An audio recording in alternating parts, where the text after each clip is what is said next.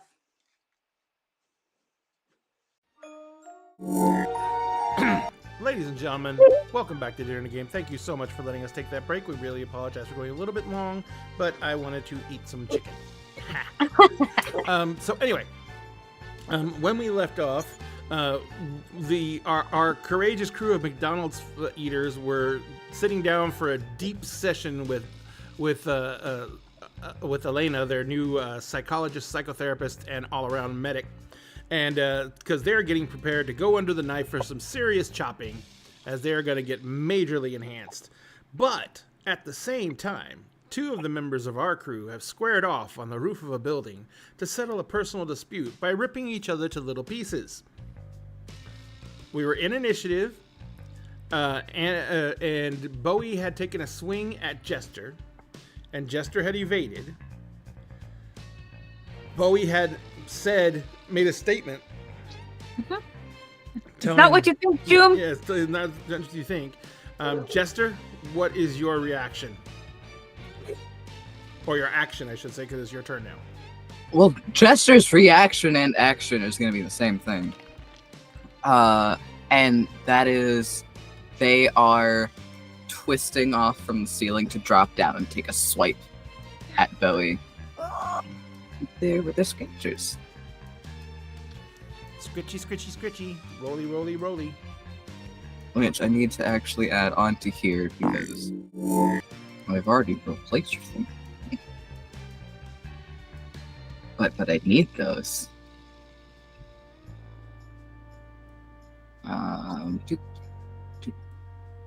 We gotta hydrate. Hydrate or dihydrate. Thank you, there. Cal.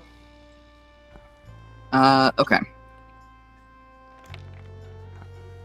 So there's just a nice.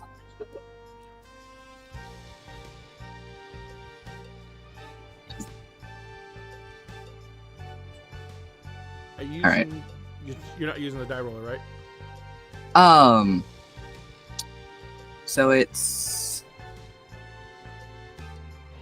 Dex plus the melee skill at a D10. Mm-hmm. Okay, so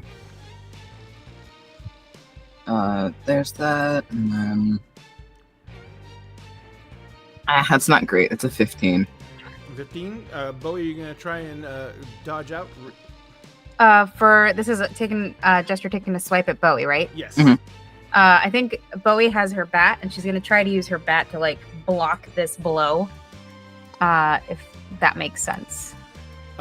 Bishi, would that still be just like doing trying to dodge out mechanically? There's- Evasion? There are two ways to do it. Either one, you can just say that is flavor text for an evasion, Mm-hmm. or two, you could say that she's actually trying to use the bat as melee cover, like a portable shield, in which case the bat would get hit and take HP damage.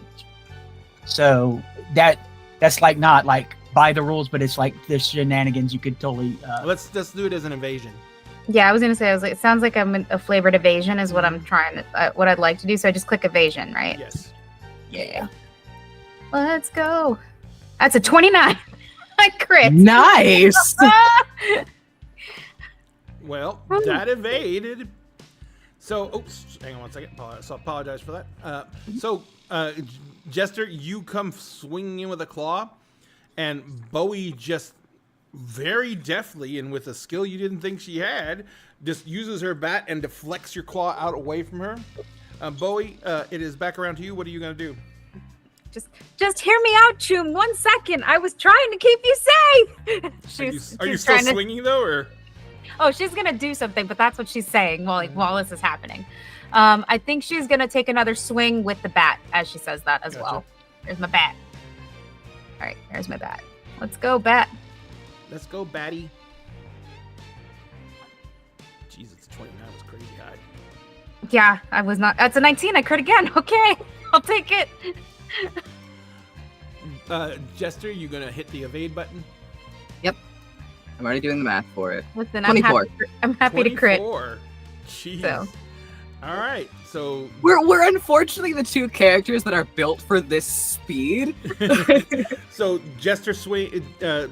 Once again, Bowie swings at Jester, And Bowie, you swing with everything you got, and you feel good.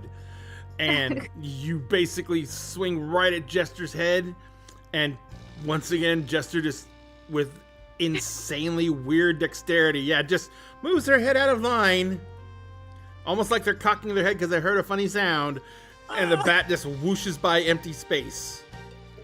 Chester, you're up. Yep, doing the math now. So, Jester's next point of action is Jester's getting in even closer. So that last swing didn't work. So obviously what they have to do is they have to close the distance if they want this to work. And so Jester's getting right up in close. And rather than like outstretching an arm, they're stretching an arm to go across because that's how close they are. Gotcha. And it's a 22. Okay. Bowie, So I need to evade, right? Yep. All right. I think if she does successfully evade, she's gonna like try to. She's not, instead of blocking with the bat, she's gonna try to like duck out of the way and like move closer towards the stairs, like kind of do a roll towards this. Not like a roll, but like kind of just, I guess like a weave. You're gonna try and back That down the moves her stairs, closer towards the basically. stairs, yeah. So try to get to the stairs to try to escape, Okay. because she doesn't know how long she can maintain the speed of fighting either. So, let's go ahead and roll to evade. Come on, dice gods, do me a solid. They did a decent job. 17. Great. What was the total? 17. Okay, so you did not evade. No. So Jester rolled damage. I will do that. But what ends up happening?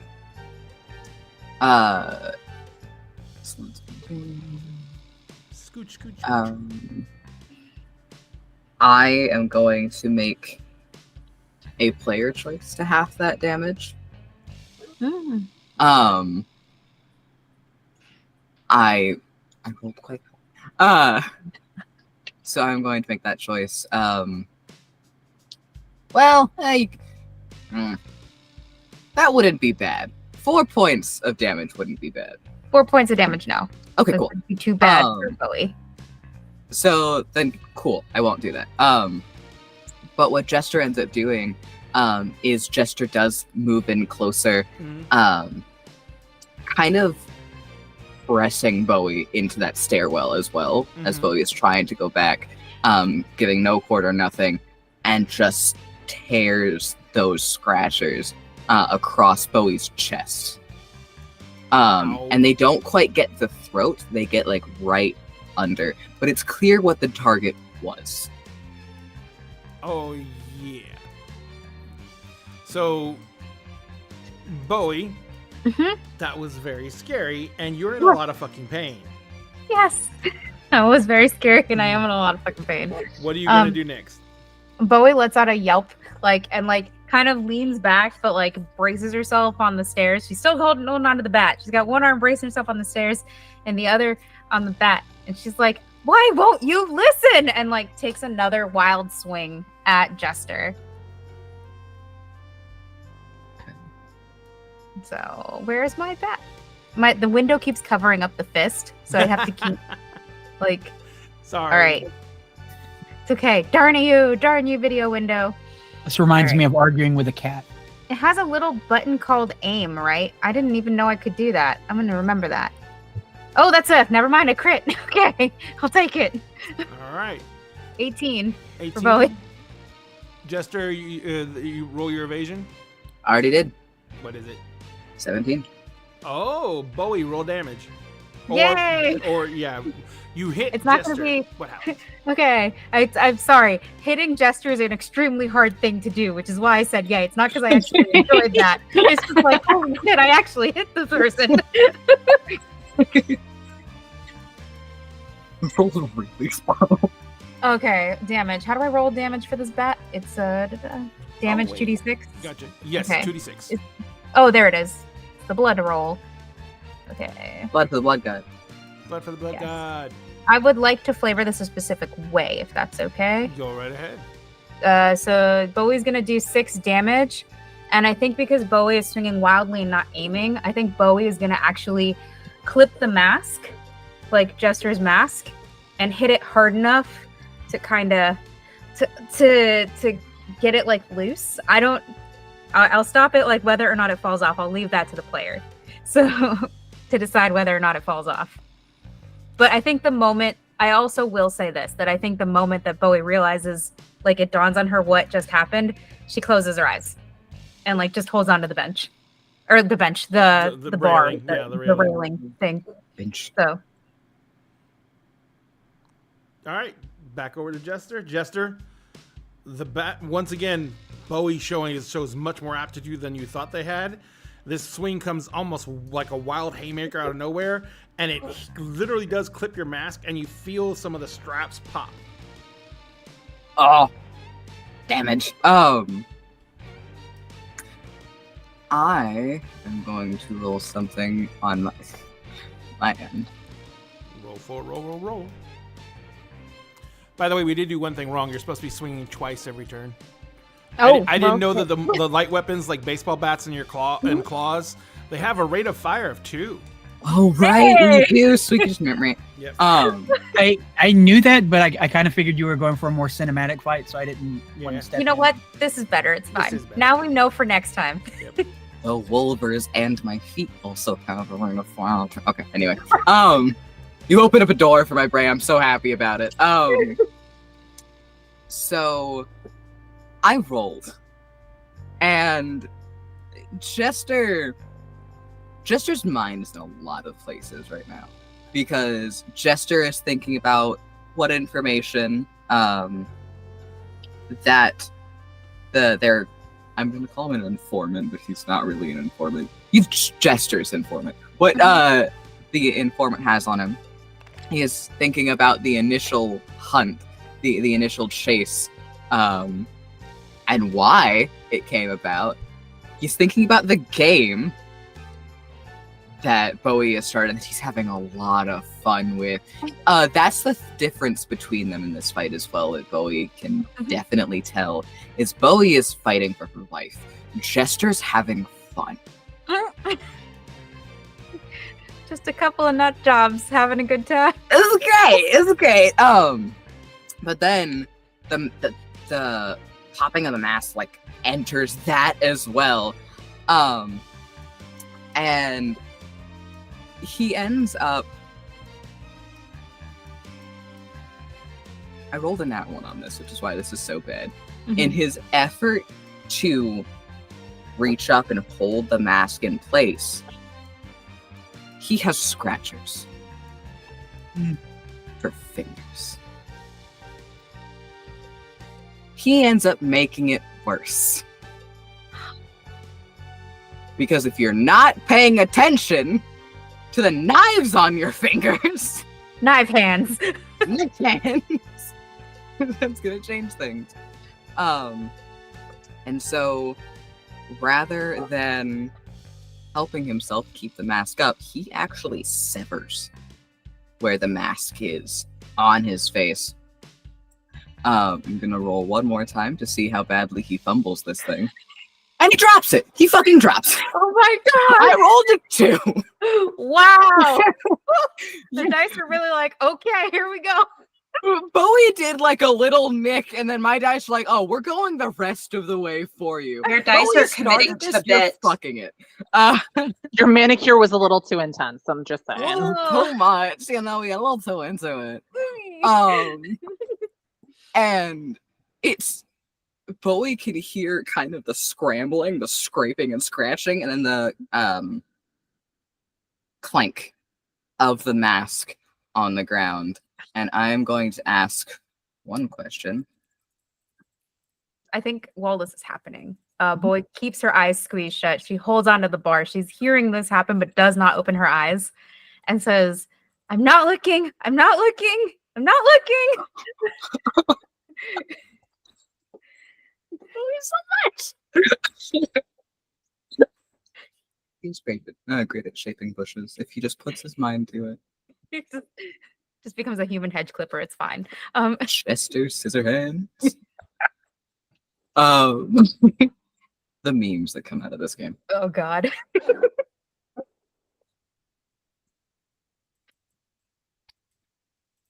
God. Ray, you are no help.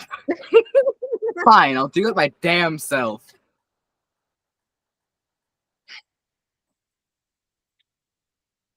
Well, that's what the dice said too. So you know. My dice hate me because the second thing Bowie hears as the mask launches the ground are several cracks as it breaks. Oh God. Okay. All right. Okay. Like full blown panic. So as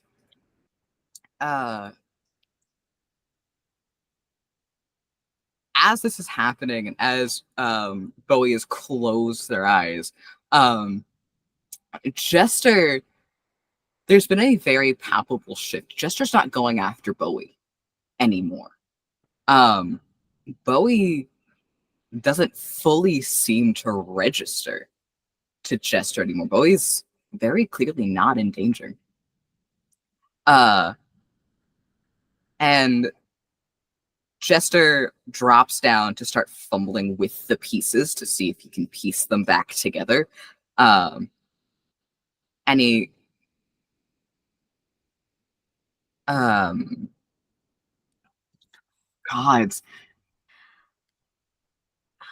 If I could. Go, please. Yeah, she's hearing this fumbling, this rad like craziness, and she still has her eyes squeezed shut. She's so scared to open them. Because she knows how Jester feels about their face, just based on the behavior that she's seen before. And she's like, "Do you need help, June?" Like it's a very hesitant question.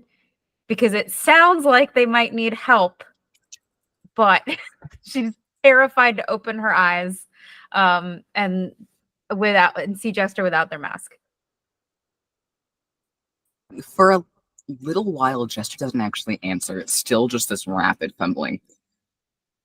And then when Jester does answer, you're used to hearing Jester nonchalant, very like flamboyant, very showman, very showy. Jester is quiet. He sounds reserved, shy, soft-spoken. His voice is gentle. Oh God, that's terrifying. And he says, Can you help me put it back together? I can't seem to get the pieces right. I can try. Maybe, but you don't want anyone looking at your face, so maybe turn around, face the wall, so I can't see you. And then I can maybe open my eyes and try to put the mask together for you. I can't leave it. I can't. It's not going anywhere. Can you help? Can you just help me? Yeah, yes, but not if it means looking at your face. You're so private about it. I don't want to ruin the illusion. You know? Okay. She's fighting really hard to for Jester to keep their privacy. I loved Bowie.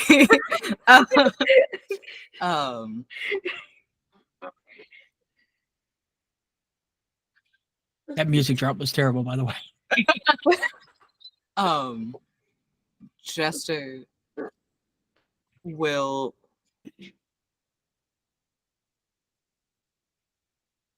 I can't leave the mask, but I can't put it back together. I appreciate you trying to help me in that way. Can you please help me in this one?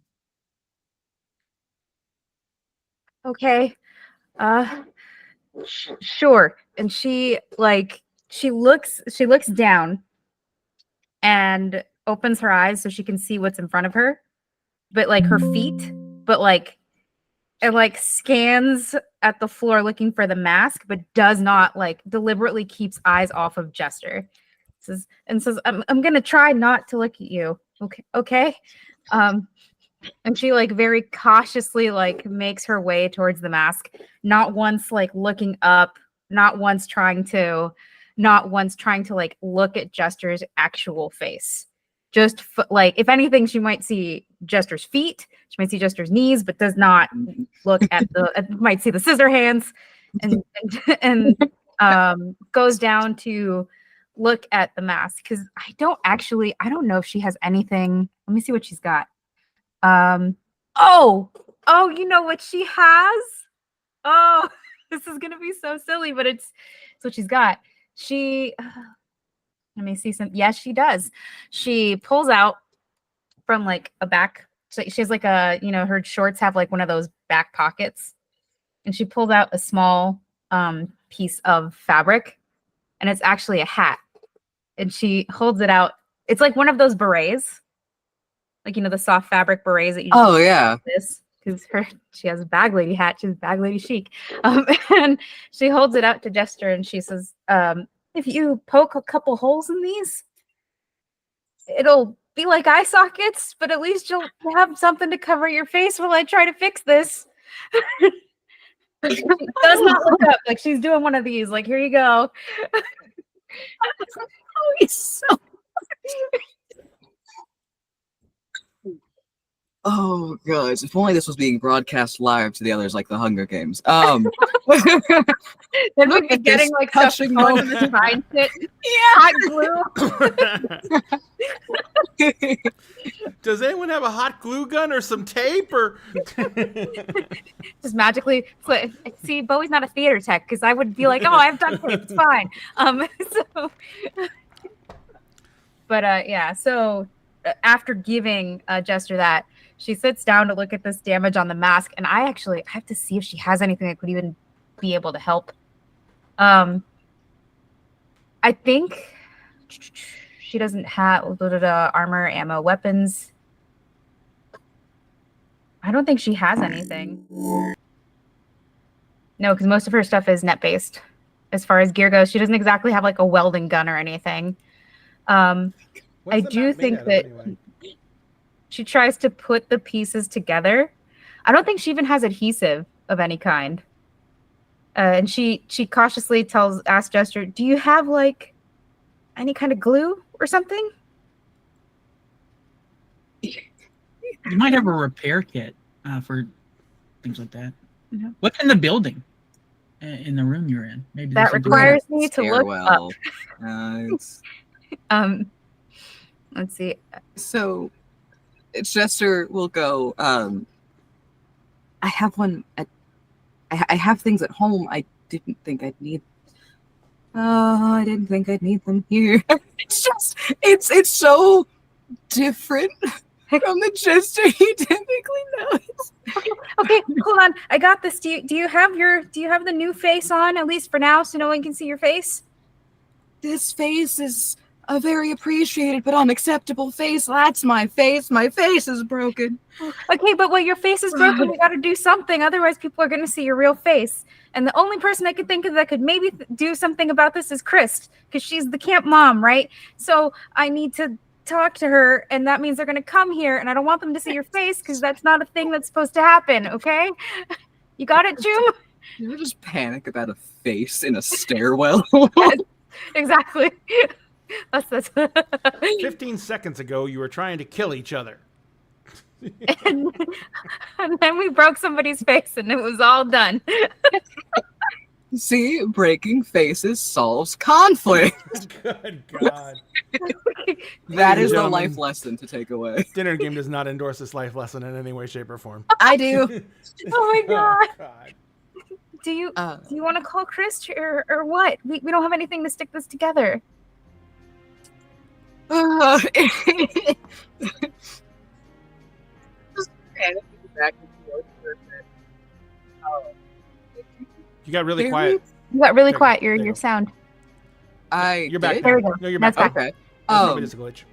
They very respectfully hand back the hat that Bowie gave them, because even if they can't use it, they're in a total different mode now.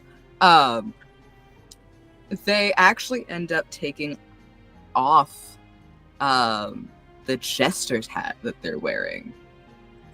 And they kind of place that in front of their face, and when they do that, for those who are interested, that reveals a somewhat short, somewhat shaggy mop of black hair that's tied back into a ponytail. And for those who want to see, Jester Without the Costumes art is actually up on the stream right now. Ooh. Oh snap. And for Cass, I will post Jester's art in the Discord real quick. Unmasked. Dinner and a game after dark. Unmasked. Unmasked. Oh snap! Here we are. Yep. Yeah. See, this is what you get for having scissor hands. This is what you get for having scissor hands. Scissor hands featured in the art as well. Yeah, scissor hands about to get worse. Oh God. But he kind of holds his hat in front of his face. That's what he does. I guess it would be better to see if we could get some help. Okay. And Bowie has like while this has all been happening, she's trying to not look up and see Jester's face, and has been like carefully trying to fit together pieces of the mask, and has actually managed to like, it's fitted together, but it has to be stuck that way, and that's the thing that they're missing. And she quietly turns her comm on, and a very hesitant voice comes across comms and goes, "Hey, Chris, Basket, anybody?" What do you want? Basket. Oh my God, you're alive? Wait, you killed Jester? I did not see this coming. I'm still alive too. Oh. Basket stops and goes, wait, why are you both alive? So are you hiring me to shoot Jester? This is complicated. So what had happened was, actually, we need some help. Yes. Does Basket anyone have any glue? Basket says, hang on a second. And he mutes his comm, and he like gestures for everyone else to mute their comms at the table. And he's waiting. Aina, what do you want? He says, do you think they're trying to lure us in to kill us? No. I stand up, go to the counter. Do you have glue? Tape? Just Adhesive? I look at the med tech. Surely you have something. You're muted. You're muted. You're muted on the call, actually. There you go. I'm looking to see what's actually included in my your med medtech bag, you literally, because remember, super glue was Like, what do I originally have? called liquid bandages. That's true. It's true. I'm just looking to see if I have something that's more suitable for metal.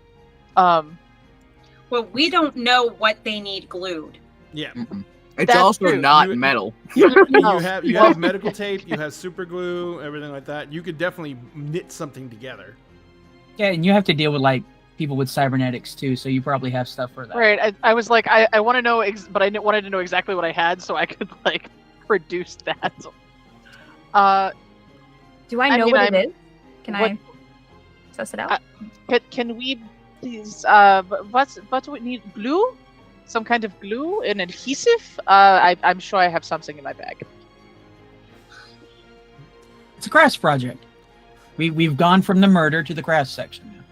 I told you Basket this was says, foreplay. This is a strange development, but everyone has coping mechanisms, as I said. Basket Where shaking his are head and you? he says, send your coordinates. Thank you, Crest. I knew you had a big heart. Anyway, we're where are we? All you have to do is literally send the coordinates from your comm. She's And okay. it's on Yeah, it records GPS. she says that as she's sending the coordinates. Like, you know how like someone absentmindedly is telling themselves the thing that they need to do. That's pretty much what Bowie's doing. Yep. And she goes, "Okay, I'm sending you the coordinates of where we are. Nobody look at Jester, please. We kind of had an accident, and it's not a good thing. Did he shit Especially himself? you, Basket, because you're made of paper." Basket's like, Yeah, no, got it. Made of paper. Yeah, they're totally gonna try and kill us.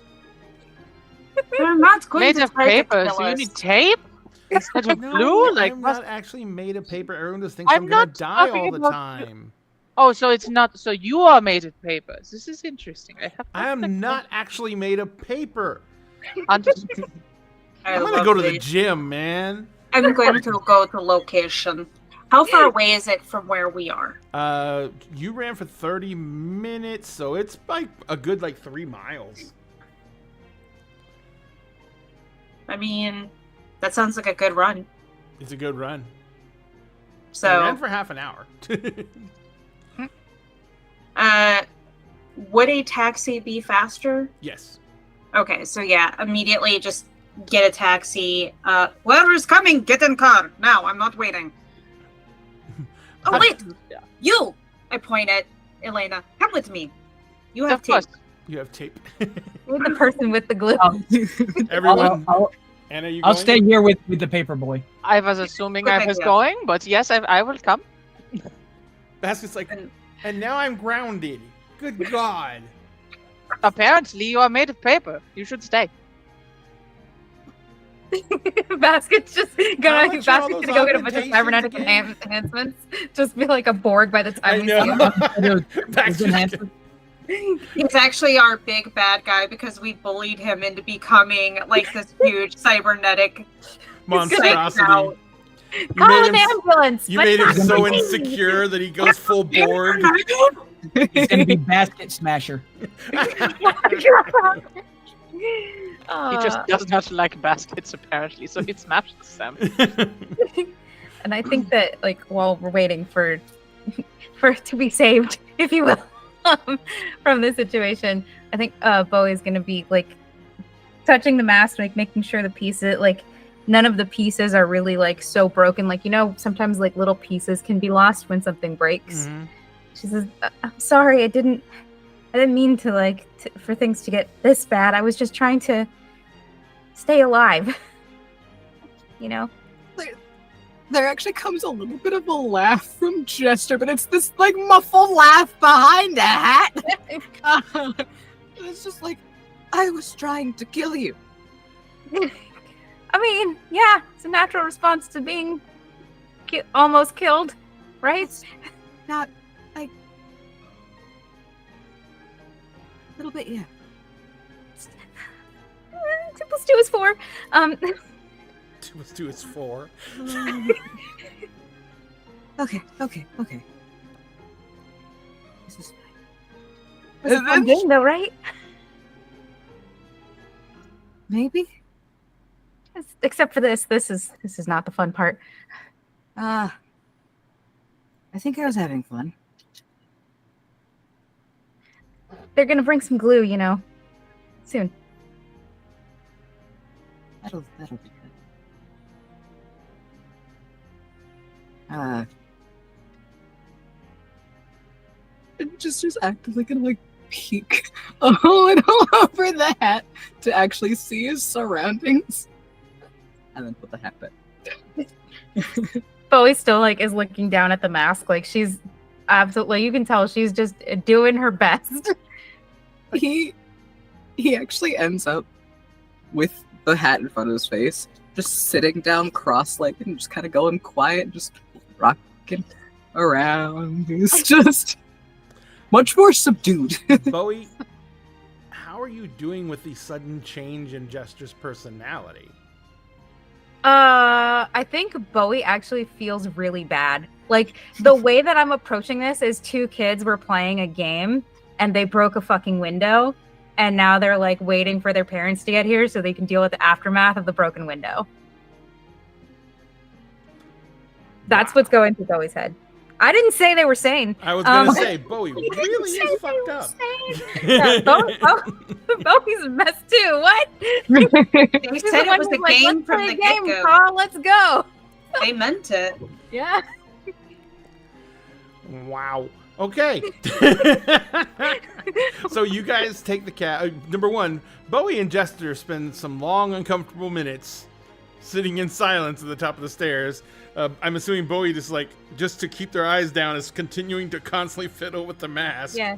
I think Bowie's also a nervous chatterer, so she's just talking and like she's just kind of she doesn't know what to talk about because she doesn't know what Jester's interests are. So she's just talking about like their past missions and all the shit that she found and like how she found the stupid password taped on the back of this iPad, like, and how it frustrated her because it was dated technology, and starts telling him the history of the this fucking thing, like that she spoogled earlier because she wanted to figure out how it worked. Like complete ADHD, like just here you go. As Bowie talks nervously, Jester shuts the fuck up. Jester doesn't say a word, but what Jester does do at one point, as they've gotten into like 5 minutes into this, Jester lowers the hat, looks around for people, and then silently starts offering to play patty cake with Bowie as Bowie talks. Over the comm. Bowie, Oh yeah, we were there. We know what happened. I wasn't talking to you. Good God. You didn't have to listen, okay?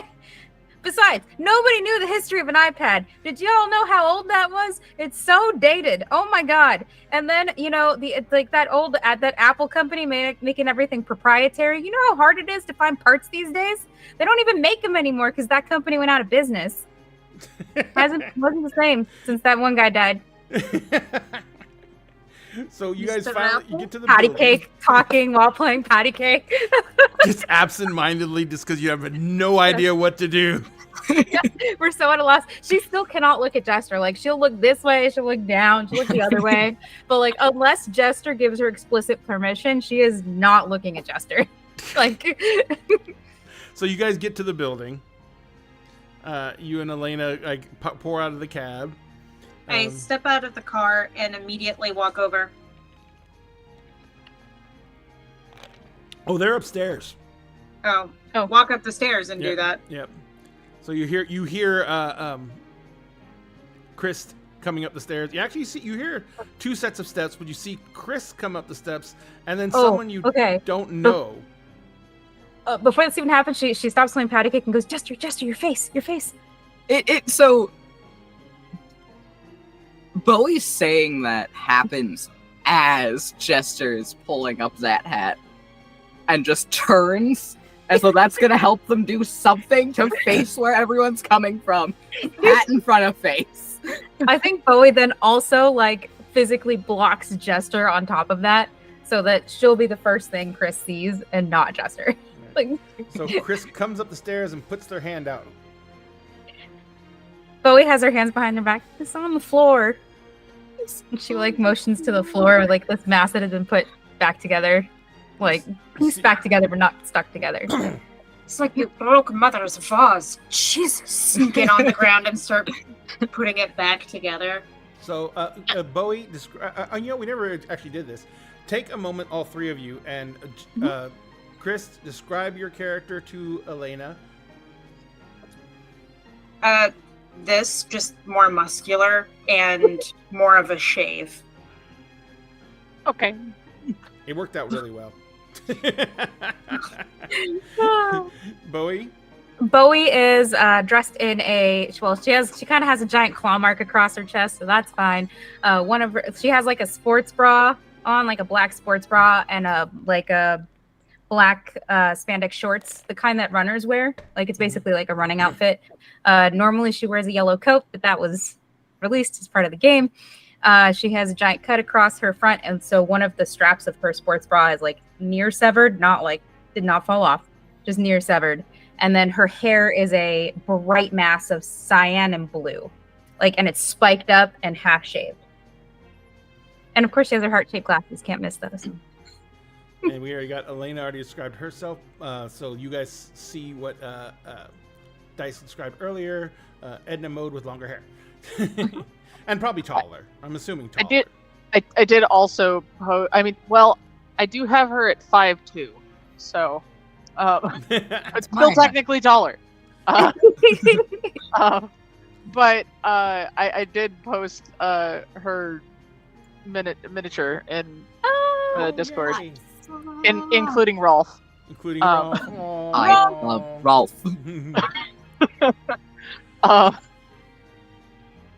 Hello. Oh, it looks like you have a wound. Would you like me to look at that for you? You do notice that they're carrying a medical bag. Well, the thing that was broken is that, and she like motions to the mask, but like kind of still keeps her body between like everyone and Jester. Who's still Of hiding course, behind of course. What is the material? what's it made out of, Jester?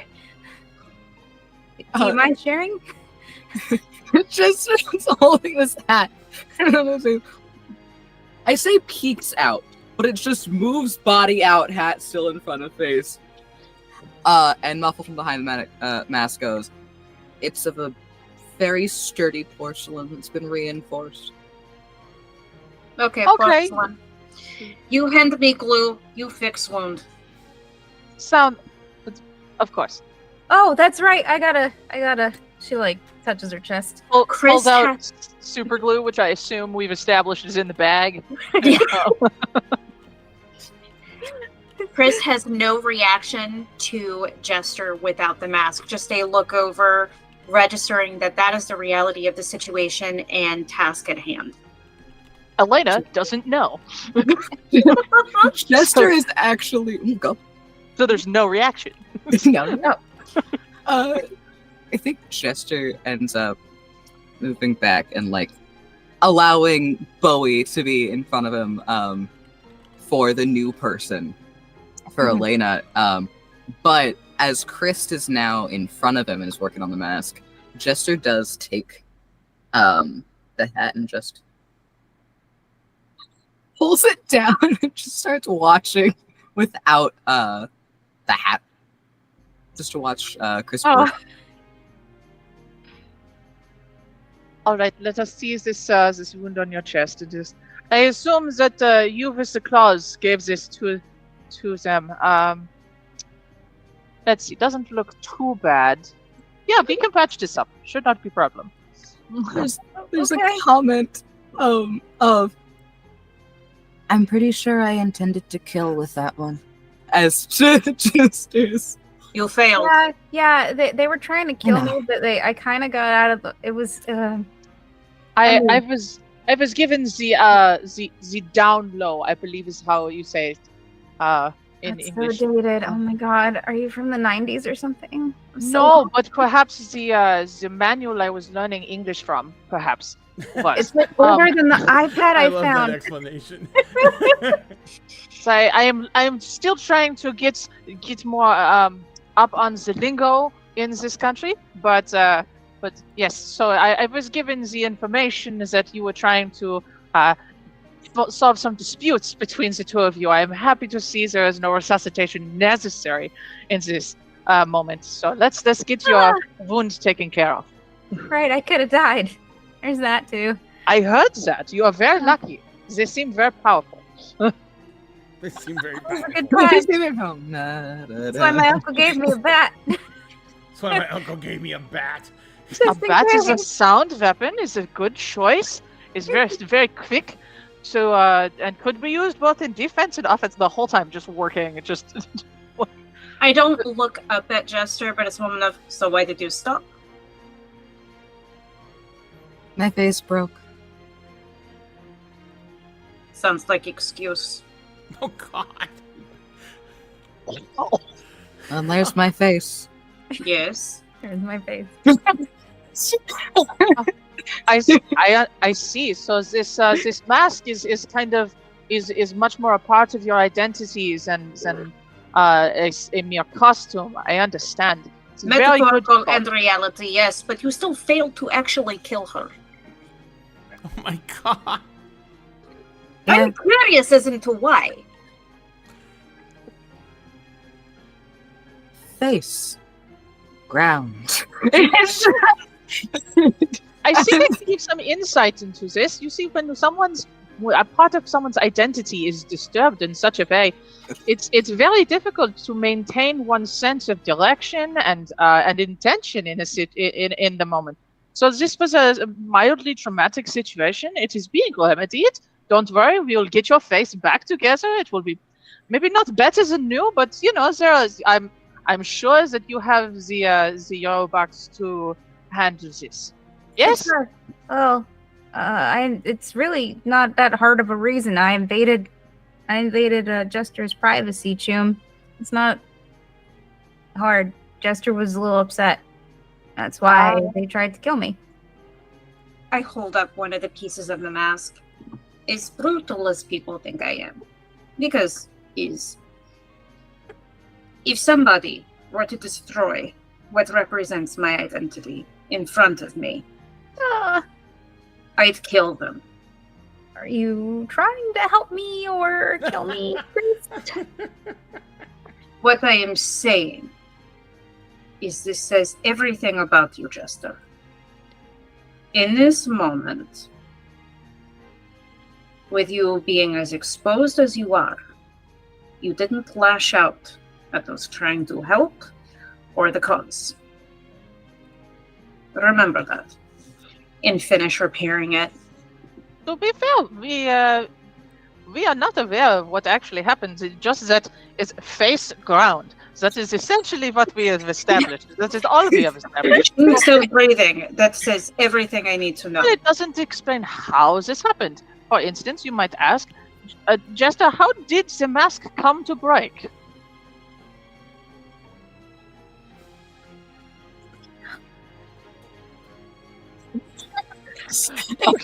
Silence. Okay. So I was like digging claw, straight up digging into your head with the claw. It's just like awkward, like head scratch, like more. By the way, turnover. Elena, I need you to make me a tech and either first aid skill or a paramedic skill. How do I do that? If you look at your D10. sheet, there are skills, and you're going to roll a D10, and you're going to go find either your first aid or your paramedic skill, whichever one you like better, because they both work for this. And they're listed in your skill tree chart. They're the same. Yeah, they're the same. Okay, so you can roll either one. And no, wait, no, they're not. So you I messed it up. click on first aid. And then since you don't have any modifiers to it right now, just click confirm. Okay. And then it rolls it. Oh my god. Yeah, you only needed to get a 10. So Bowie, she quickly she patches up the wounds and everything like that. She puts some numbing solution so that it won't hurt as much on it, and so sterilizes it and gets everything ready. And so you are now stabilized. And let me see if you get any hit points back or not. First aid. Starts the process. Yeah, it just starts the process. So yeah, you're basically not going to be, but you were only lightly wounded anyway, so you didn't suffer any penalties yet. So you're in much better shape now. So and you feel much better. So yeah. But I think while all this is happening, she's like trying to explain to Jester, like I was just trying to protect you. I didn't know what that guy was gonna do. You were in a room by yourselves, and I thought that maybe if I at least heard if anything happened, I could get Chris or Anna to bust in there and help you. I might not be the muscliest or anything. Again, this is like nervous chatter, so she's like, I might not be the muscliest, but I can be pretty sneaky with Peck. That's what I do, you know?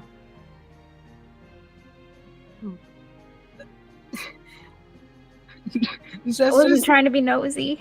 Just now thinking about what Chris has said, just staring down at this hat in his lap. And if at any point it looks like Elena's gonna be able to look over and see, the hat kind of goes up privacy screen style.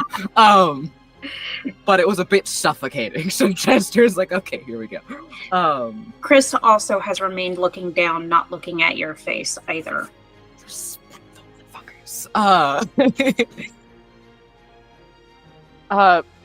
Bowie, it sounds like what you're saying is that you were, out of concern for your colleague and friend, you were trying to do what you could within your skill set to protect them if necessary, but you also feel very apologetic for doing this invasion of Jester's privacy. Does that sound correct? Yeah. And Jester, I assume your privacy is very integral to your being, but with the mask. I ask because I am unaware. It seems you do not wish people to see your face. Is this correct? Very much so. It's usually why Understood. people wear masks. Understood. So I will do what I can to avoid this. And in seeing what you do not wish to be seen, but it sounds, Jester, like this is something they were doing out of care. Do you understand that at this point? Now that you are in a more calm state of mind. As Jester's holding the hat, Jester goes, "Well, I do." I hand the mask back over. Hand on Bowie's shoulder. If someone tries to kill you, you fucking try to kill them back. I did. That's what the bat was Good. for. Pat on the shoulder and stand up. My uncle said the same thing. Good advice. So I need to check at this point. Is there anything else, perhaps Jester, that you wish to say to Bowie to help resolve this conflict? That we can do so with less use of my medical supplies and lowering Basket's potential fee at this point? So I have the mask back at this point, yeah? Yes. Jester puts back on the hat, puts the mask back on as well. The mask actually goes on first because of how it has to do its thing. Jester stands up, stretches, and goes, "Well, if it happens again, I won't miss." See, that And is it's- perfectly reasonable. It's right back to that personality that you are all very familiar with. And Jester goes, "But I suppose at this point it would be weird in the game to try to kill you again. You have to admit, chasing me was a lot of fun. Chasing you was a ton of fun." At least I could do that. It's very true. It's very true. And I do have to give you points, for not looking and for managing to hold your own and leave me on a little bit of a chase for a while. Well, my uncle did teach me pretty good with a bat. You should see me with a knife. I'm also really good too. My uncle's a really practical guy, okay? No, I'm just gonna have to take you up on that at some point, just depending on Bowie the stakes. said- No, Over I the don't wanna comms, throw my because the comms have been open this entire time, you just hear Basket go, "No more killing!" She still has the executive insurance. She's fine. It never got used. Chris has just been watching both of you just back and forth like, What? I'm The assuming whole I don't time. have the same No, link to this, yeah, so I'm yeah, just me sitting too. here like getting half of a conversation and going, Basket. Do remember, Oh, sane people do not get into this business. it is oh. true. So, Jester, out of system now? yeah, until it happens again. Bowie, did we learn a valuable lesson? Yes. Look at how fucking short I made the point. Thank you. And walk back down the stairs. There's applause behind you from Jester. I think that's a good place to wrap unless anyone has anything they want to finish up with.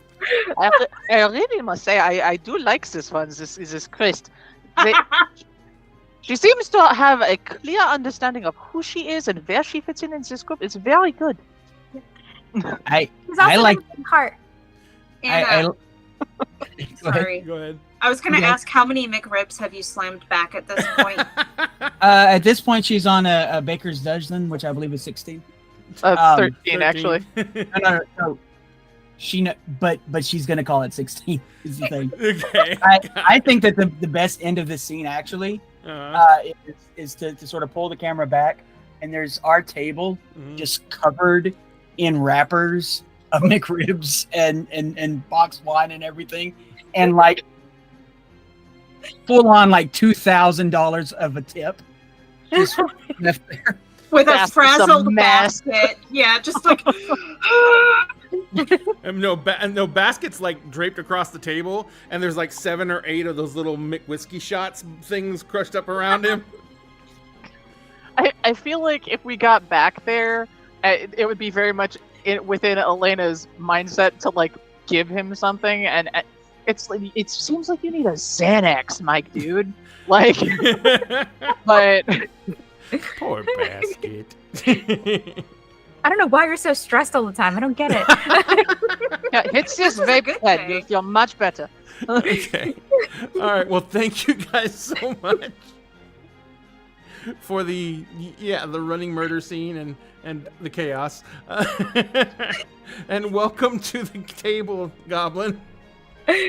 What a way to come to the table. Hello. So, ladies and I got to give you guys therapy. It was great. It was great. Yeah, that's what every single therapist Putting would that say. psychology watching degree to work. that. So let me give these lovely people a chance to let you know where you can find them on the massive interwebs. We will start out with Dice Goblin because they are the new kid on the block and they just joined us. Dice Goblin, where can people find you? Well, on TikTok, you can find me Dice Goblin Black Cat. Here on Twitch, I don't stream, but I mod many places now. So I'm also Dice Goblin Black Cat. On Twitter, I believe I'm Fate Fortune Dice because character restrictions. And then I do have my website where I make dice, fateandfortunedice.com. Yeah, excellent. Thank you very much. Next, we'll go over to the incredible Bishi Bunny. Bishi, where can people find you? You can find me anywhere, Bishy Bunny, one word on Twitter.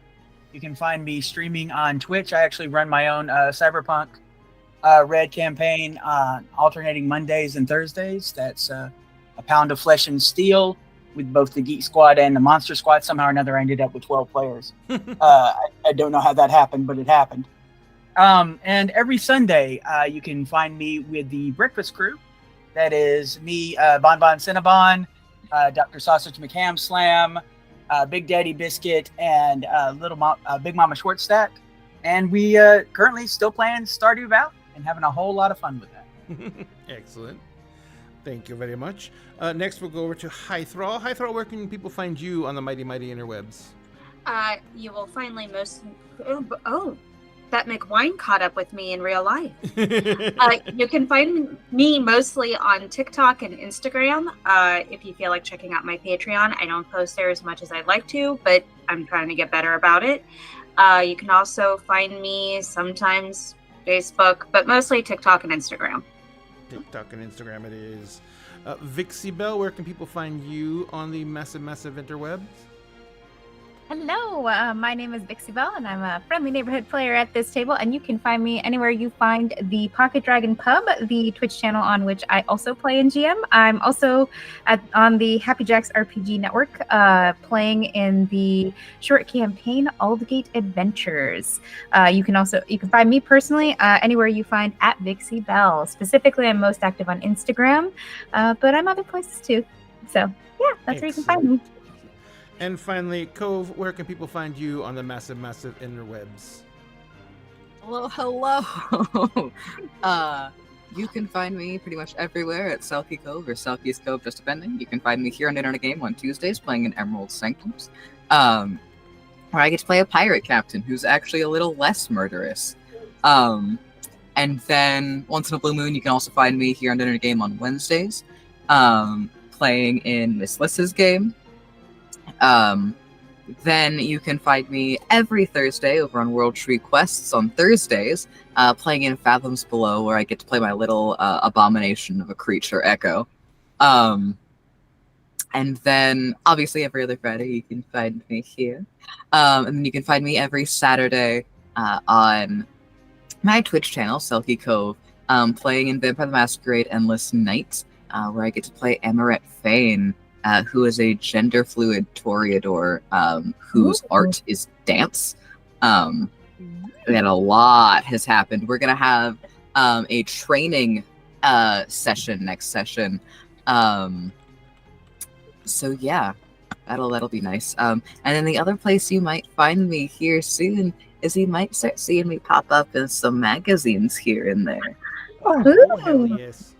You need to let us know about that. So, ladies and gentlemen, you can find these creators' information in our chat right now.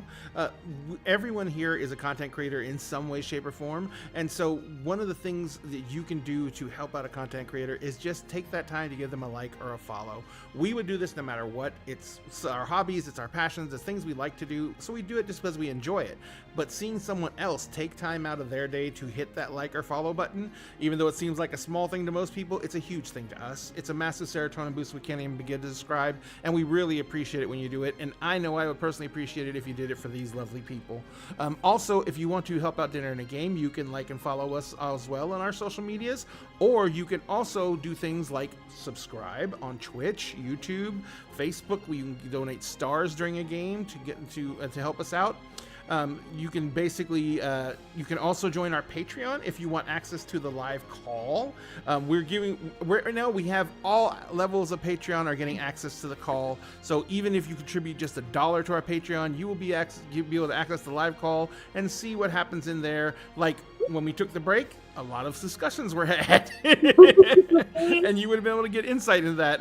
In fact, there were apologies for breaking the mood there. But yeah, so you would get access to all that, including the pre-game call and the post-game wind down. So just let us know if you want to join that. Everything is in our link tree, and you can get access to that just by following those links. If you want to help us out and you want to get some cool merchandise like the shirt I'm wearing, which basically says only the tears of my players can quench my thirst, cry for me. So you can get that for your favorite GM. You can do that by going to our merch link and ordering through our merch site. I think I'm gonna get ready to put a sale up because I want to start getting some fundraising going for Gen Con. So we might do a 15% off sale on the site soon. So keep an eye out for that. Also, if you want to help us and you want some incredible teas and coffees, you can go to the link in chat at Many Worlds Taverns, and you can use that link, and if you do, we'll get 10% of anything you order. And if you use the discount code Dinner in a Game at checkout, you'll get 10% off your entire order. Plus, right now, any orders $50 or more get free shipping. So it's a great time to order from them. They're an amazing company. Their products are incredible. I love their coffees. My favorite right now is the Dragon's Breath. It's great medium roast, but they also do a custom roast every single month that is a different limited run bean that they get from different farmers all across the world. And they have incredible teas as well. So many different types of teas. It's really incredible and wonderful. So if you guys want to sample those, go take a look and use that link, and you can help us out as well, and use the discount code so you can get some help too. Now, for those of you who are on our other social medias, we are going to say goodnight to you and wish you a very, very good weekend. But for those of you on Twitch, stick around for a minute. We're going to raid out. We're going to try and find someone else to spread this madness to. When we do raid, that means we're taking our audience, jumping into someone else's audience. Tell them hello. Tell them Dinner in a Game sent you. And if you can, give them a follow, especially if it's someone you've never seen before. All the creators that we raid, we usually find people who are, our size or smaller audiences, so we can give the other creators a boost, because it's always nice to have someone come in and acknowledge you, even if it's just for an evening, even if it's just someone jumping into your channel randomly. It's always fun. It's always wonderful. But do your best to give people follows and likes whenever you can, because it just helps us out. And refresh your browser when you get there, because it helps them out with the algorithm and gets them a little bit more chance of getting seen. So do what you can. Remember, at Dinner Game, we always save you a seat at the table. Please do what you can to stay safe. Almost all of us went to Gen Con. Almost all of us got COVID. Please do what you can to keep yourself safe. Social distance where you can. Wear a mask when you can. We want you to be able to have all your spell slots so you can join us as often as you can. Other than that, I think that's good. Stick around on Twitch, and we will see you guys next time.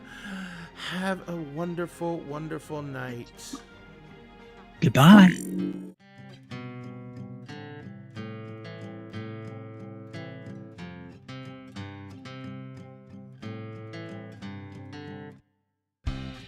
When I sit across the table from you, once a week, a month, or like every 6 months, depending on people's schedules. So the clickety-clack of dice in our crew keep me warm inside before we smack down an evil cold just to gain a level. And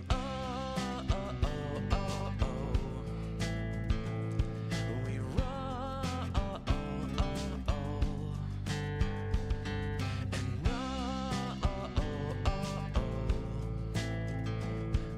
roll. We rolled a critical hit to the heart.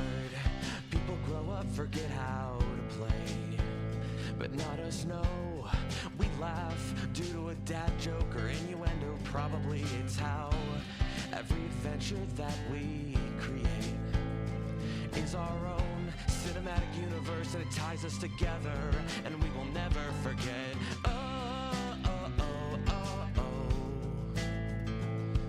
We roll.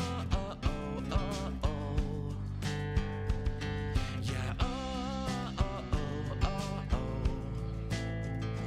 Yeah, we roll. We rolled a critical hit to the heart.